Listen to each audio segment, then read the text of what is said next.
Kapag ang isang tao, tinawag mo kapatid, anuman mangyari, di mo yan pababayaan. May sagradong ugnayan, kapatirang habang buhay, laging maasahan at matatakbuhan. Ako po, si Rafi Tulfo, ang kapatid mo. Sige, kuya! Okay lang, pati kaming babae, saktan nyo! Sige! Hindi, mas mabuti! Sige, kuya! Yan ba gusto nyo? Pilipino sa Pilipino? Tayo-tayo lang nag-aaway! Lasing, nahulog ko doon. At yun po ay namatay. Malungkot talaga ako kahit hanggang ngayon po nalaala po siya. Namimiss ko siya. Pagkakalam ko po kasi nung nagawa siya, hindi na siya nadaanan. Kasi po may kable po na ano sa kanya, kaya nag-aalangan yung mga magulang na padaanin yung mga estudyante. Si Dwight, tahimik lang siya pero may ibubuga. Consistent po namin siyang top 2 sa klase. First time ko nakakita ng ganong prodigy na bata.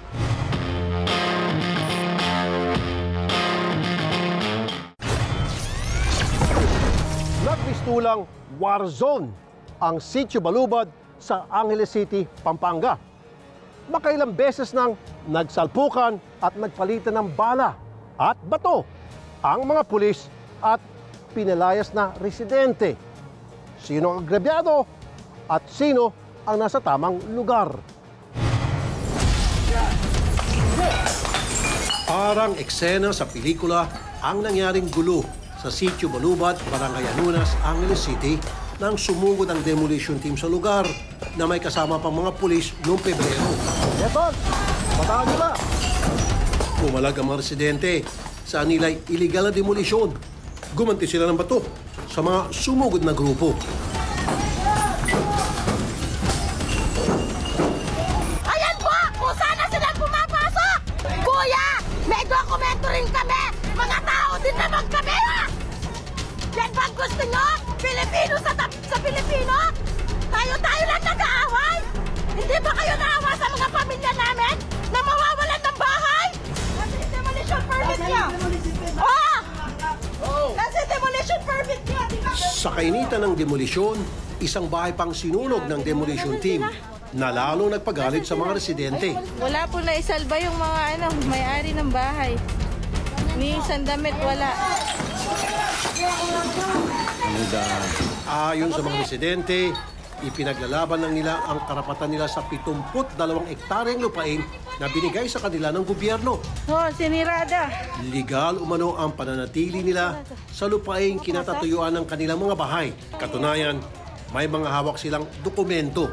Meron po kaming Certificate of Land Ownership Award po na in-award po ng gobyerno na pirmado po ni dating Pangulong Fidel Ramos, dating Pangulong Gloria Macapagal Arroyo at dating Pangulong Joseph Ejercito Estrada po. Yung mga farmers po dito nagbubungkal na ng lupa 1956 pa po, 1950s pa po. So ngayon po nakita po ng agrarian sir na yun nga po productive po yung mga lupa and then na-award po sa mga farmers ng 1998 sa UP Diliman po. And then, yung mga farmers po dito, sir, kasama din po, kung matatandaan nyo po, dun sa Mendiola Massacre para ipaglaban po itong lupang to. Kaya naman, laking gulat nila nang sabihan sila na kansiladong hawak nilang Certificate of Land Ownership Award o CLOA.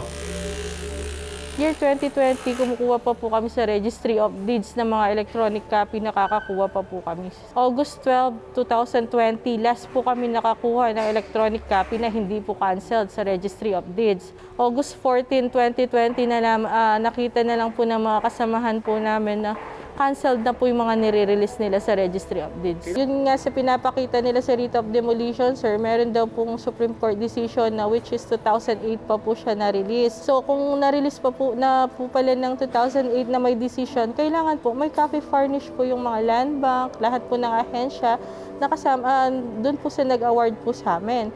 Lalo na po yung agrarian reform, sir. Pero hindi, sir. In time of pandemic, doon nila kinancel. Doon po nila kinancel ang mga CLOA sa Registry of Deeds. Ng year 2020 na pandemic, na sarado po lahat ng offices, pero doon kinancel. Ang Clark Hills Property Incorporated ang sinasabing may-ari ng lupa. September 2023 pa lamang ay pinaalis na ang mga residente sa lugar. Nilin lang po nila yung tao, sinabi nila is consultation lang, pero yun na daw po pala yung pre-demolition conference na walang nabanggit po kung saan kami i-relocate, kung ano pong ibibigay nila sa aming assistance. Wala man kaming notice niyan. Basta biglaan lang silang pumasok, pero kami naman, umasa kami sa salita ng mayor na bibigyan daw kami ng maanuhan namin, matirahan namin, kahit sa maliit lang daw. Napakaliit din umano ang alok na bayad ng Clark Hills sa mga residente. Nung nagkakagulo na po, naglagay lang po yung sa kabila, yung Clark Hills po, ng tarpaulin na lahat daw po na magsi-self-demolish ay bibigyan ng 30,000 pesos. Nanindigan ng mga taga-sitio Balubat na huwag lisanin ang lugar.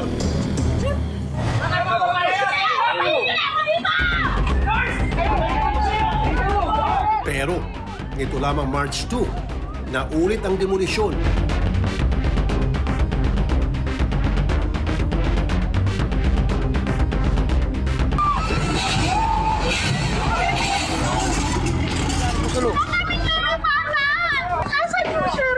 Sa pagbalik ng demolition team sa Sitio Balubad sa Barangay Anunas, Angeles City, mas naging marahas pa ang demolisyon.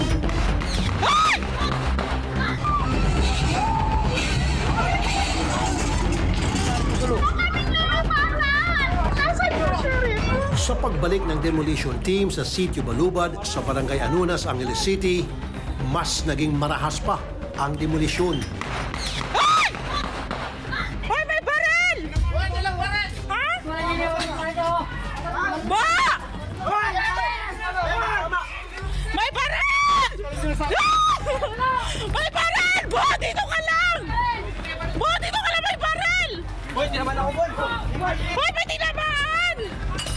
Hoy, may tinaman! May baril! Ginamitan sila ng dahas at ninakawan pa. Huwag kami dinadamay! Mga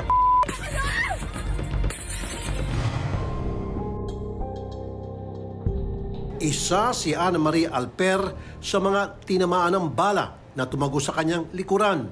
Nagsigaw ang kasamahan ko nga, kasama ng mga nagkuhan. Si nanay, natamaan, nabaril. Nakunan pa ng ilang residente ng Sitio Balubad ang mga lalaki may mga hawak ng baril sa kasagsagan ng demolisyon. Ang masaklap, ayon pa sa mga residente, pinagbabaril na nga sila, ninakawan pa. Mahirap pa, yung mga demolition team daw na magnanakaw na yan, hindi naman demolition lang magnanakaw sila. Wasagin yung bahay, sige, wala kami magagawa, nandiyan yung papel Pero hindi, ninanakaw pati mga kagamitan Diba? May mga nawawala ng pera, mga TV, binibit harapan. Nung nakita nito sa mga nagdidemolis, mga cellphone nila, dalawa sila nag-angkasa ng anak ko Kinuha nila yan, ang mga cellphone, kinumpis nila. Kahit anong pakiusap sa kanila, hindi sila talaga nakikinig. Sabi ko nga, ibalik lang nila. Kaya importante ang mga kontak sa isa kong anak ay nagtatrabaho yun. Tapos pumapasok yung nila sa trabaho, doon sa kontak na yun, sa cellphone na yun. Ang ginawa nila, yung mga stock ko na, ibang mga stock ko sa tindahan, ayun, pinanghablot nila, nilalagay nila dito. Aywan ko, baka wala silang pangkape. Kaya ang mga kape, ang mga tinitira nila Sa gitna ng karahasan, hininga namin ng paglilinaw ang punong himpilan ng pulis sa Angeles City. Sabi nila, may naaresto silang suspect. Actually, yung demolition dyan is nag-start siya noong September 15 last year. So, continuous yan until this March 12 nga, yung implementation ng writ of demolition ay nagkaroon tayo ng 5 victims. So, nagkaroon sila ng injury from gunshots. So, ang maganda naman dito is na-aresto natin yung 2 suspects with firearms na siyang responsable doon sa pagkaka-injured ng 5 residente ng Barangay Anunas. Nangiya kayo? Dayo raw sa lugar ang mga arestadong suspect na sina Halid Isdali at Jomar Abdullah.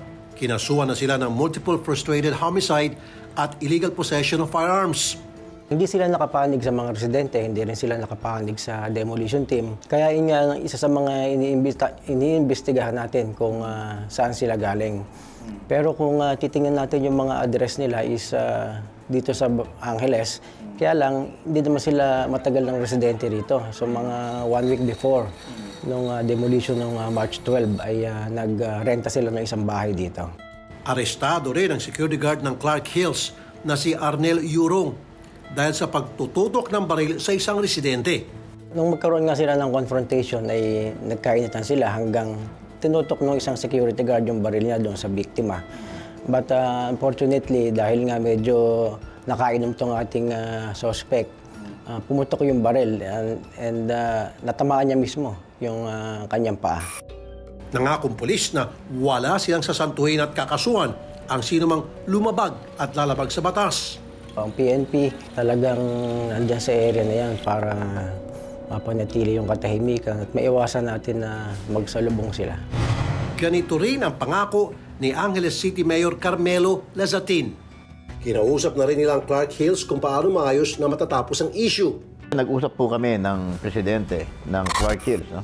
Inaayos po namin yung pamamaraan para po magkaroon po ng relocation ng ating mga kababayan doon within the area din. Ang nangyari po ngayon, bigla na lang po sila nagde-demolish ngayon. Kaya po kami nagtataka kung ano pong nangyari sa mga usapin namin ng presidente ng Clark Hills. No? Kaya po kami sumusulat sa kanila. Naghain na raw sila ng reklamo para imbestigahan ang mga naging paglabag sa karapatan ng mga residente. Sumulat na po tayo sa human rights, no? Pinapaimbestiga po natin yan, yung pong ginagawa ba nila, tama po ba? At umingi rin po tayong tulong ngayon sa national government na kung ano po, bakit po ganito po grabe ang ginagawa po ng mga Clark Hills sa ating mga kababayan. Parang tinatrato na lang sila, napakawalang kwenta. Magpa-file naman ng resolusyon sa Kongreso si Angeles Congressman Carmelo Lazatin II para imbestigahan ang karahasan sa Sitio Balubad. Sa ngayon, halos wala na mahigit 2,000 residente na nakatira sa Sitio Balubad. Hiling nila, mabigyan sila ng tulong at mabigyan sila ng malilipatan pamalit sa kanilang lupain. Sana po matulungan nila kami dito. Hirap na po kami. Sana sir, kung gusto naman po nila itong mga property namin, ibigay po sana yung karapatan, yung karapatan po namin na kung magkano po yung nagastos namin sa lahat ng mga bahay, lahat ng pagmamayari po namin dito, ibigay po nila ng patas. Para kami kung sa aalis na lang dito, hindi na po dumantong sa mga ganyan laban.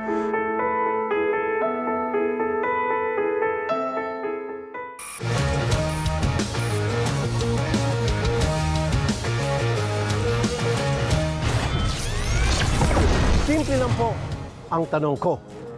Kumusta na kaya ang pangako ng Department of Human Settlements na 1 milyong bagong pabahay kada taon? Lasing, nahulog po doon at yun po ay namatay. Malungkot talaga ako kahit hanggang ngayon po nalaalak po siya. Namimiss ko siya. Pagkakalam ko po kasi nung nagawa siya, hindi na siya nadaanan. Kasi po may kable po na sa kanya, kaya nag-aalangan yung mga magulang na padaanin yung mga estudyante. Mga kapatid, kaya tayo gumagamit ng footbridge para iwas sa disgrasya. Pero paano kung ganitong klaseng footbridge ang inyong tatawiran?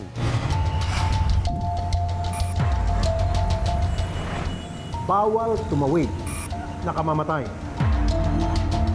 Madalas tayong palalahanan na tumawid sa tama para iwas sa disgrasya. Huwag magipagpatintero kay kamatayan. Kaya sa footbridge tayo dapat dumaan.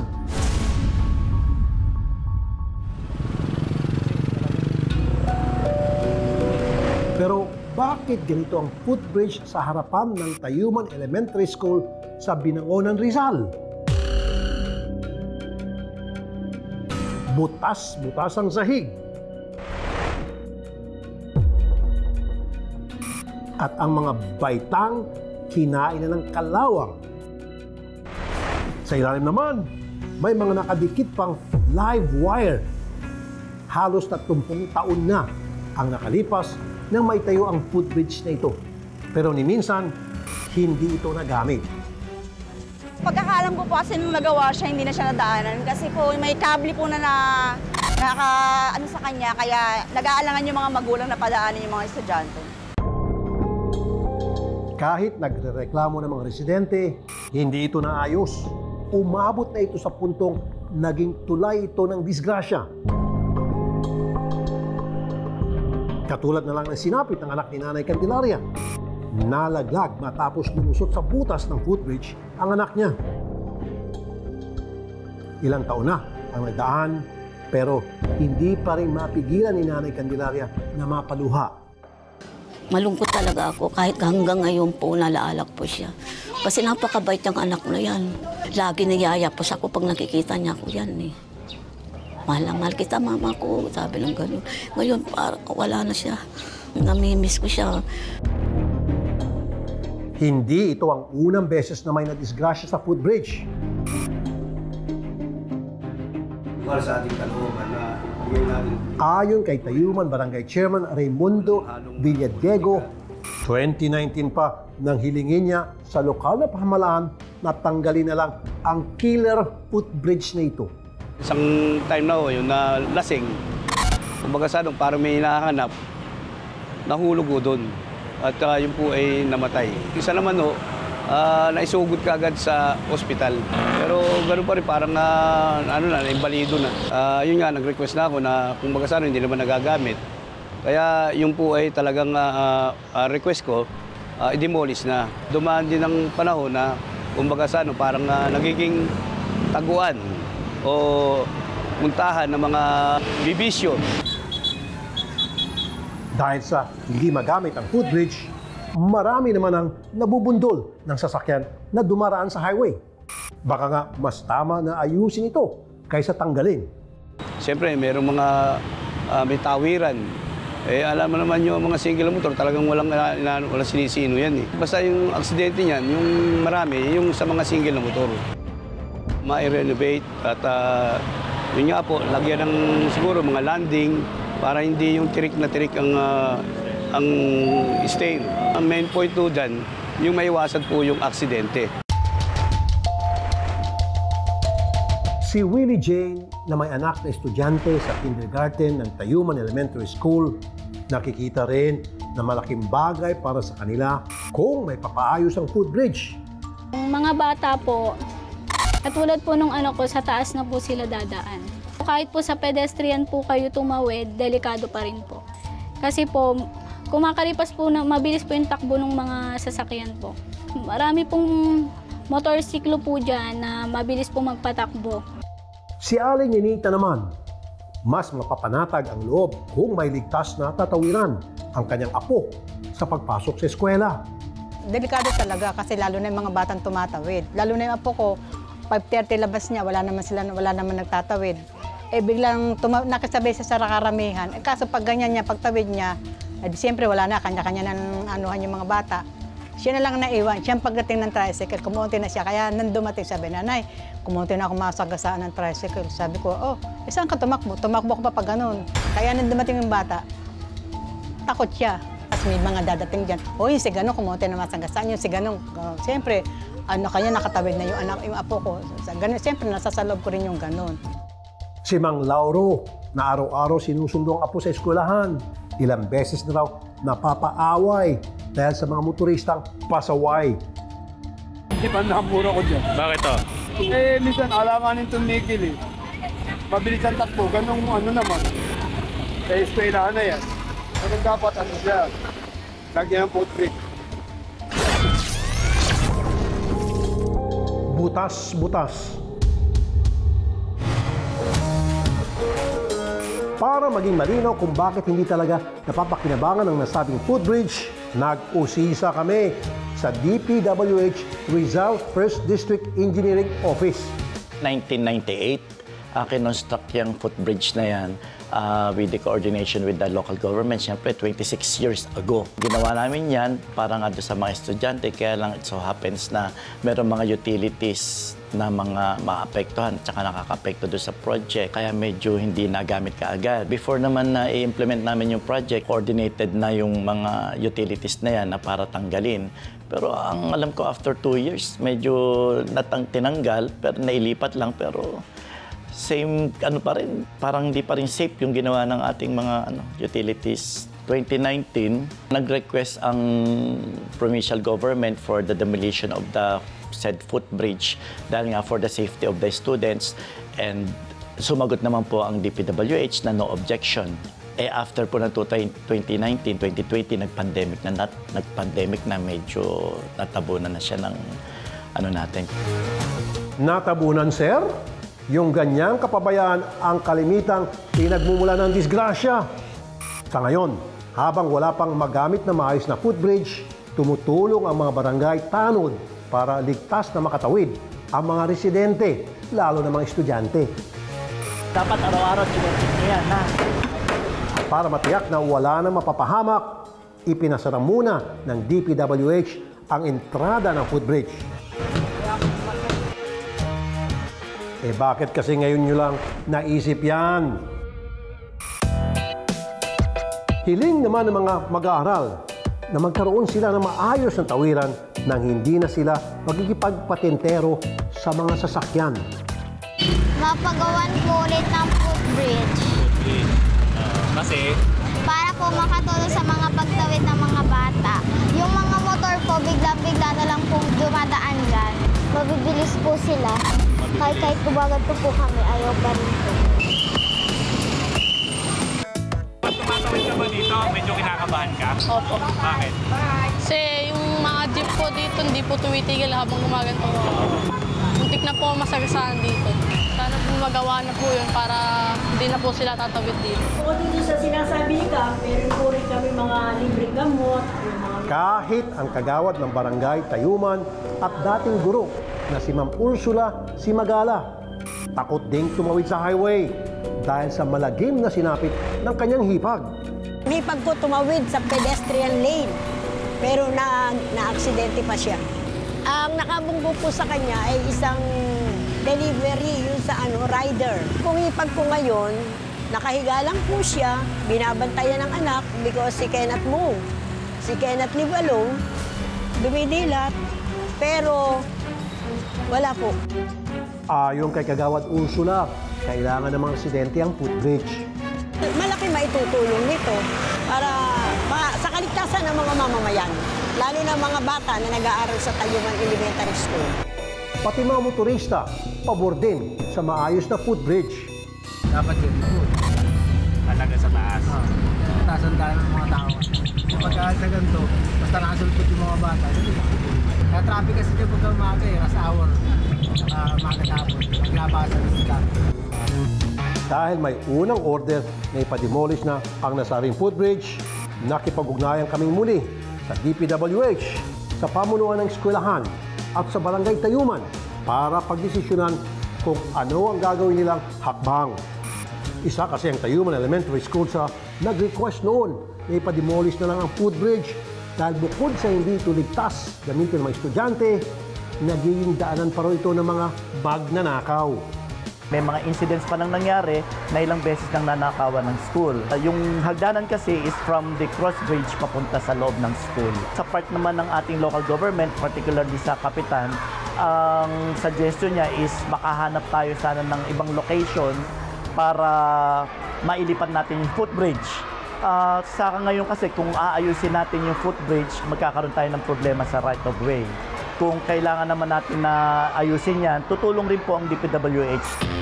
Tututukan namin na magiging development sa pagbuhay ng footbridge na ito para sa mga estudyante at residente ng Barangay Tayuman. Hindi kami magsasawang mga lampag sa mga kinaukulan para maibigay sa mamamayan ang karampatang serbisyong kanilang kinakailangan. Nak ng footbridge na yan, oh. Pag umakyat ka dyan, tiyak na mahuhulog ka sa kapahamakan. Pag di ka naman umakyat, nagigipagpatintero ka kay kamatayan. At dahil kinulit natin, sa wakas, may aksyon na raw. Kaso, yung aksyon, parang di rin aksyon. Pinasara yung footbridge. Dapat, noon pa nila pinasara yan. Kailangan pa bang kalampagin kayo bago kayo maksyon? Si Dwight, tahimik lang siya pero may ibubuga. Consistent po namin siyang top 2 sa klase. First time ko nakakita ng ganong prodigy na bata. May mga pulis na sadyang hindi alam ang batas. At mga opisyal nang alam lang ay umiwas sa responsibilidad. Pero ang susunod natin kwento, alam na alam ang batas. Ito pa, kahit 14 years old lang siya. RA 9262, Di tulad ng ibang bata na mahilig sa laro, abala sa pagsasalita sa iba't ibang ahensya ng gobyerno, ang 14 anyos na si Dwight Kyle Albajeso. Madalas kasi siyang imbitahan sa mga ahensya, lalo na kung ang pag-uusapan ay tungkol sa batas. Laking tondo at nagmula si Dwight sa pamilya ng mga pulis. Ulila na siya sa ina at mag-isa siyang tinataguyod ng ama niyang si Professor Prince Albajeso. Ayon sa kanyang tatay, 8 taon pa lang si Dwight. Nakitaan na niya ng kakaibang talento ang anak. First time ko nakakita ng ganong prodigy na bata.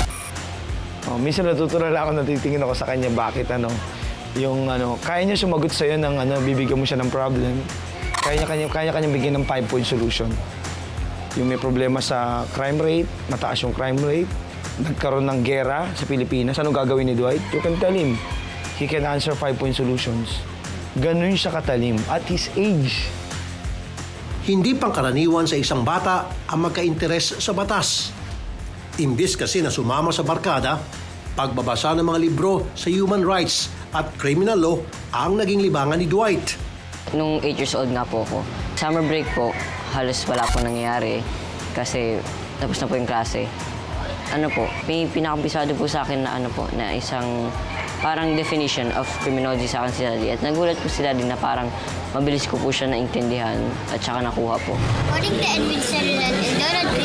Sa social media, unang napansin ang galing ni Dwight sa pagpapaliwanag sa mga batas na kanyang inaral. RA 9344, challenge for conflict with the law, CACL or Juvenile Justice Act of 2000. Una po akong na-influensyahan po ng tatay ko po dahil sa kanya rin po ang pag-aaral po ng criminology dahil professor po siya ng criminology. I'm Detective Dwight, 641 at your service. Dito na siya binansagang Detective Dwight. That I saw on...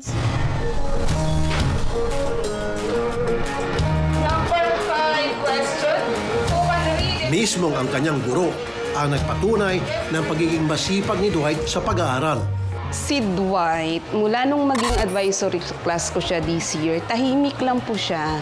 Disiplinadong bata. Sabi ko nga, masipag, masigasig, disiplinadong bata. Tahimik lang siya, pero may ibubuga. Actually, consistent po namin siyang top 2 sa klase. Palagi po siyang nasa top 10, palagi po siyang kasama sa with honors. Pagdating ng every quarter, kasama po lagi siya sa recognition.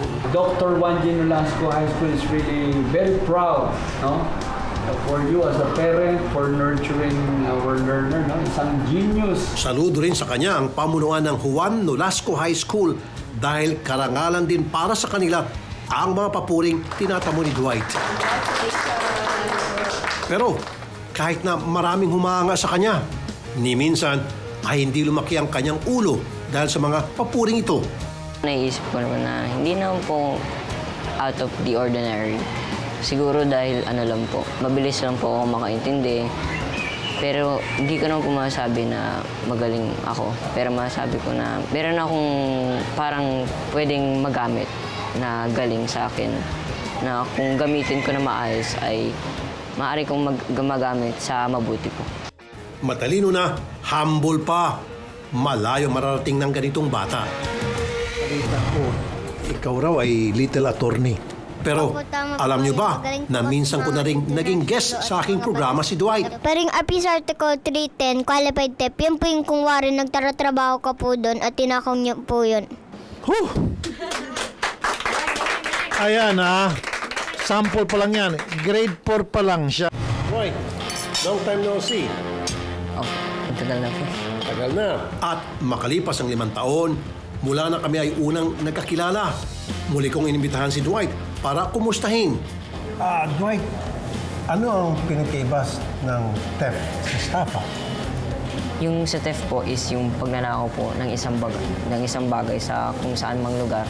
However, yung estafa naman po is more on sa pera po, which is yung pagnaloko po sa pera. Kung wari po, nasisa po kayong restaurant, then kaysa bayaran niyo po, tatakbo po kayo, then hindi niyo po babayaran. Tawag po din estafa po yun. Sa pagkakataong ito, mas napabilib ako sa kanya.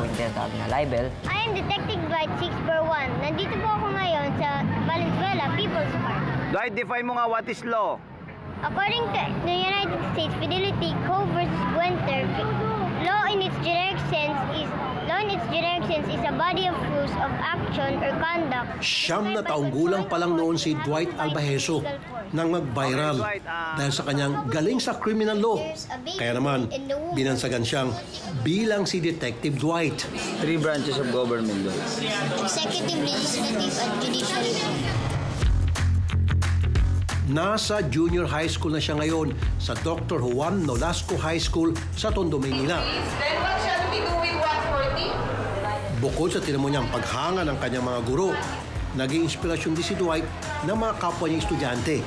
Nung first day of school po, napansin ko po agad na maganda po yung performance niya. Ang matured po siya magsalita at mag-isip po.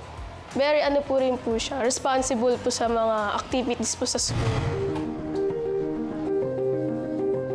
Ayon sa kanyang ama, sadyang responsable si Dwight kahit sa mga gawaing bahay. Kaya hindi siya nahirapang itaguyod na mag-isang anak. Naiyak na naman ako, Ma'am. Yung sinabi niya na ESP, no, nasyak ako na despite na magaling siya sa batas, napakagaling niya, superb siya, pero mas magaling siya ron sa values. Which is yun ang dapat na makamta ng mga bawat bata at leader sa panahon ngayon. Maraming leader pero walang puso, no? Walang values. Kinakain ng sistema. Talaga namang kahangahangang talino, pagsisikap at kabutihang asa ni Dwight.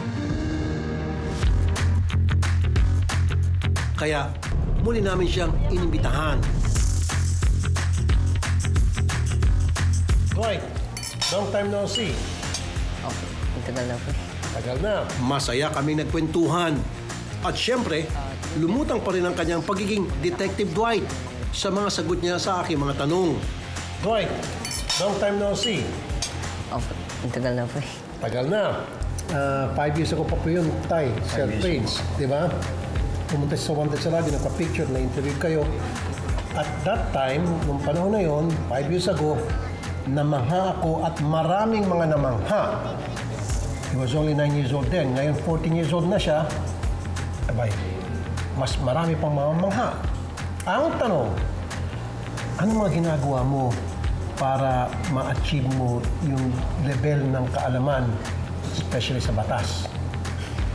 Siguro lang po, sa pagbabasa lang po ng mga libro po na nagbibigay po sa akin ng knowledge po at saka awareness po sa mga events po, sa mga batas, sa mga po. Anong klaseng mga libro?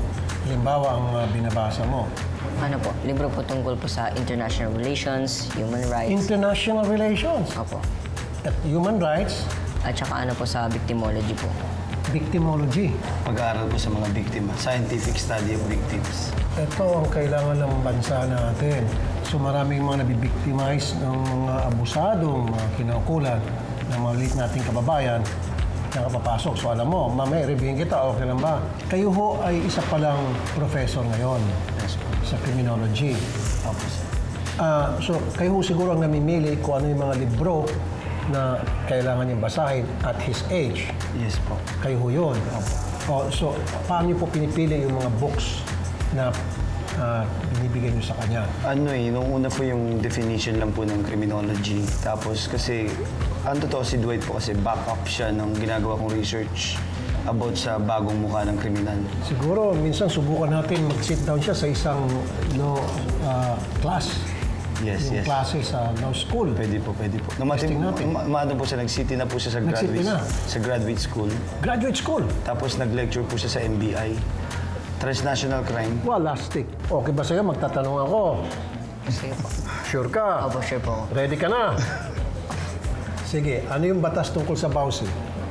RA 9262 BAUSI, Violence Against Women and Children po. At anong nakasaad doon? Nakasaad po doon na ano po, pinoprotektahan po yung mga babae po tsaka yung mga anak po nila. Either kahit ano po, yung mga anak po, kahit hindi po kasama yung mga ano po, yung nanay po.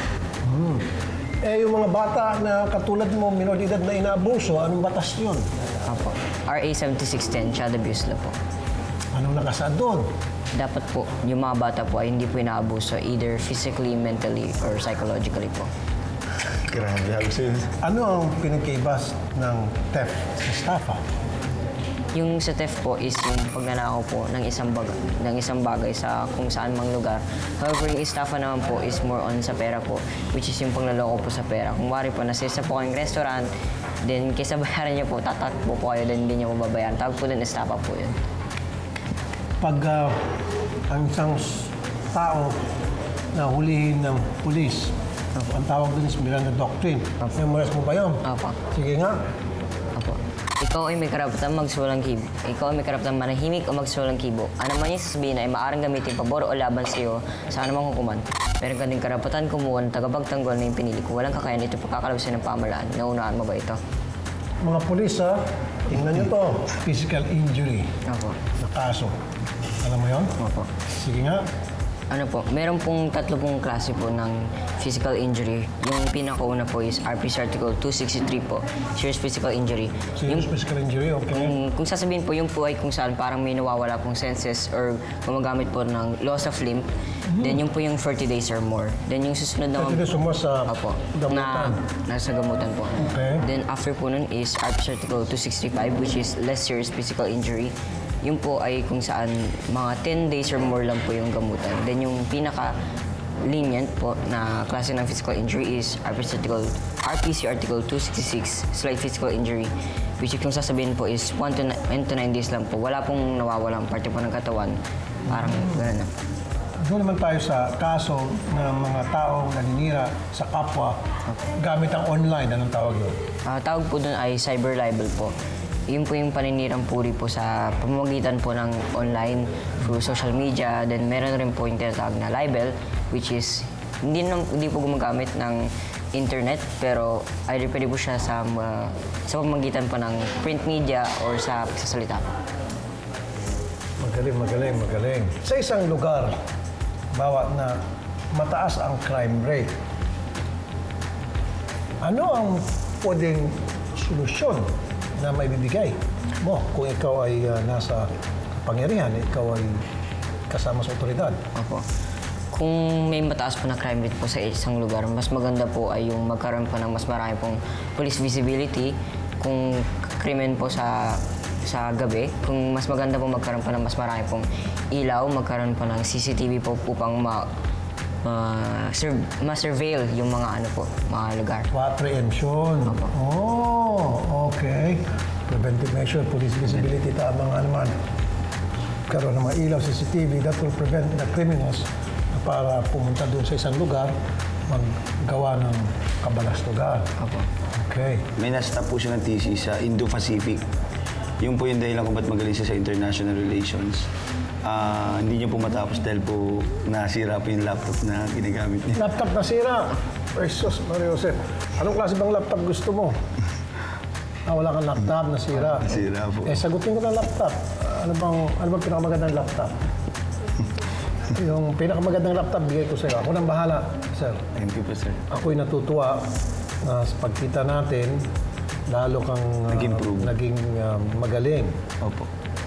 Kailangan siguro, yung tulad niyan, yung more research para mas lalo kang mahasa. Kaya yung laptop, sagot ko na. Nakakatuwa po kayo, sir, na alam ko, ginagabayan siya palagi. Keep it up. Ayan mga kapatid, sample lamang yan sa kagalingan ni Dwight sa murang edad na 14 years old. Marami na siyang alam sa batas. Siya siguro ay, para sa akin, ay genius. At, of course, kahit na genius, they need continuous research. At sa kanyang patuloy na pag-research, mas marami pa siyang malalaman na magagamit niya. Kaya, anong mensahe mo sa mga kabataan na umahanga sa iyo ngayon at gustong maging katulad ka? Anong mensahe?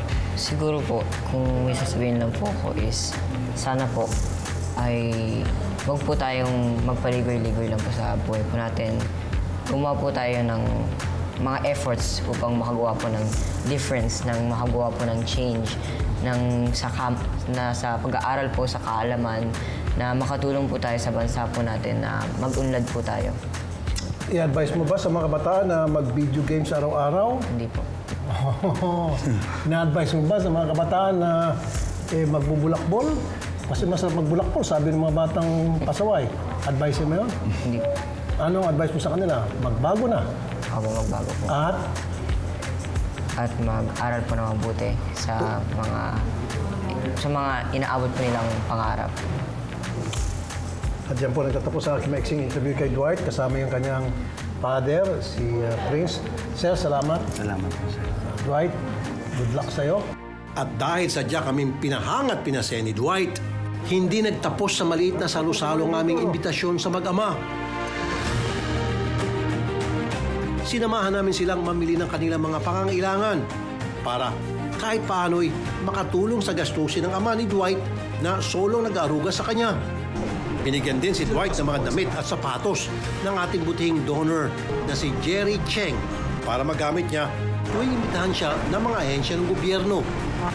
Tinupad din namin ang pangako kong laptop para magamit sa kanyang pag-aaral.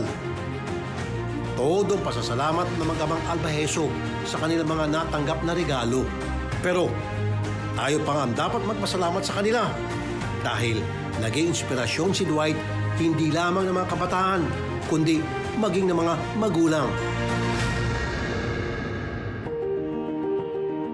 Sadyang ang mga kabataan tulad ni Dwight na responsable at pinagsisikapang mapabuti ang kanilang hinaharap ang tunay na idol ko.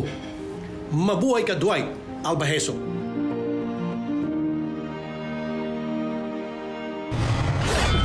Puti pa ang bata, alam ang tama at legal. Di tulad ng iba dyan, ginagamit ang batas sa sariling pakinabang. Hoy, mahiya naman kayo sa bata. Ako ang kapatid mo, Rafi Tulfo. Kayo ang idol ko.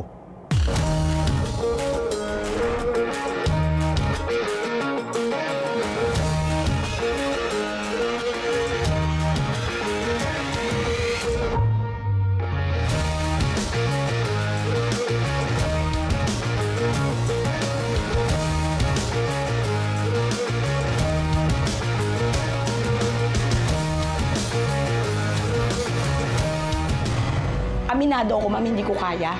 Hindi namin kaya. Sa 4 na anak pa lang namin, kapos na kami. Totoo yan. Hindi ko yan inaamin, inaako na kami ang kukup. Hindi ko talaga kaya. Bahala na po ang gobyerno natin. Meron naman silang social worker para mag-imbestiga kung saan yan pwede mapunta. Ilagay na lang natin doon sa tamang venue. Sinusurrender nila sa akin ng bata na guardian temporary, sabi nila po. Pero wala naman pong masama doon kung ano, kasi pamangkin kong buo yan. Kailangan natin na hindi naman po pwede sila mapunta sa ibang tao.